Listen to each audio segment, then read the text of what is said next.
विद्यार्थ्यांसमोर अखेर मोदी सरकार झुकलं. केंद्रीय शिक्षण मंत्री धर्मेंद्र प्रधान यांचा राजीनामा. पक्षातील वरिष्ठांकडून प्रधानांना काल रात्रीच राजीनाम्यासंदर्भात सूचना. सूत्रांची माहिती. माझं मन 10 दिवसांपासून दुःखी होतं. युवा शक्ती देशाची खरी ताकद. तरुणांना इतर कुणी भरकटवू नये म्हणून मी स्वतः पंतप्रधानांकडे राजीनामा दिला. धर्मेंद्र प्रधान यांचं भाष्य. धर्मेंद्र प्रधानांच्या राजीनाम्यानंतर मुख्यमंत्री देवेंद्र फडणवीसांचा तातडीचा दिल्ली दौरा.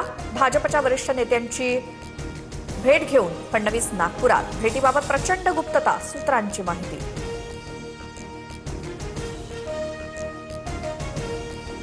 मुख्यमंत्री फडणवीस उच्च शिक्षित. धर्मेंद्र प्रधानांच्या राजीनाम्यानंतर फडणवीसांना केंद्रीय शिक्षण मंत्री पदाची संधी मिळू शकते. संजय राऊतांचा मोठा दावा. सरकार हटवण्याची वेळ आली आहे. पंतप्रधानांनी विद्यार्थ्यांची माफी मागावी. दिल्लीमध्ये जे घडलं त्याला शहा जबाबदार. विद्यार्थ्यांवरती झालेल्या हिंसेतील दोषींवर कडक कारवाई व्हावी. राहुल गांधींची मागणी. लोकशाहीमध्ये संवादाची आवश्यकता असते. राजीनामा घ्या नाहीतर चर्चा करून म्हणणं ऐका असं मोदींना सांगितलं. माझी मोदींशी जी चर्चा झाली त्याचा परिणाम आज दिसला. शरद पवारांचं भाष्य.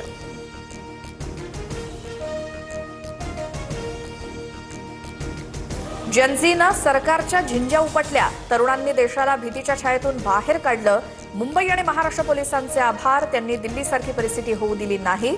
राज ठाकरेंकडनं अभिनंदन.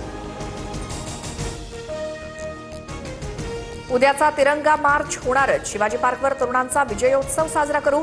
तरुणाईला सहभागी होण्याचं उद्धव ठाकरेंचं आवाहन. आंदोलनात साध्या वेशात घुसलेल्या गुंडांवरती कारवाई कधी होणार? ठाकरेंचा सरकारला सवाल.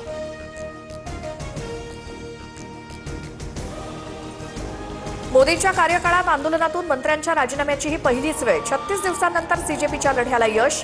लोकशाहीचा विजय झाला असं म्हणत देशभरात कॉक्रोच जनता पार्टीचा जल्लोष. फटाक्यांची आतिषबाजी आणि मिठाईचं वाटप.